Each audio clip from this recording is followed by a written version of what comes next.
कलाहांडी जिला भवानीपाटना स्थित Jaspal Singh farm house Utkal प्रादेशिक मारवाड़ी परिवार तरफ होली मिलन समारोह कार्यक्रम अनुष्ठित होईछि।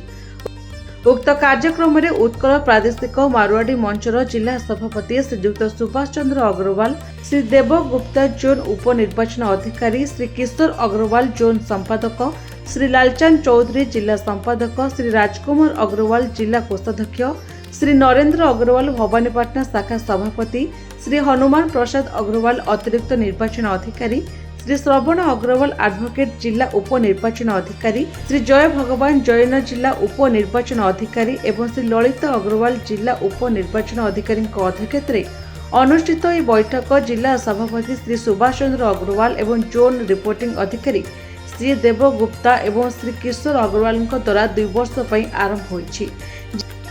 जिला कैशियर श्री राजकुमार अग्रवाल द्वारा हिस्सा प्रस्तुत कर एवं जिला कमिटी द्वारा अनुमोदित होईछि। गोलामुंडा ब्रांच श्यामसुंदर अग्रवाल उपस्थित थे। निर्वाचन कमिटी द्वारा सर्वसम्मति क्रमे निर्वाचित श्री सुभाष चंद्र अग्रवाल एडवोकेट भाव में जिला सभापति घोषणा करा जायतिबा फलाफल। एही कार्यक्रम में खेल, क्रीड़ा, क्विज इत्यादि प्रतियोगिता देखा मिलता। कलाहांडी लावण्य नायकों रिपोर्ट, निरपेक्ष न्यूज।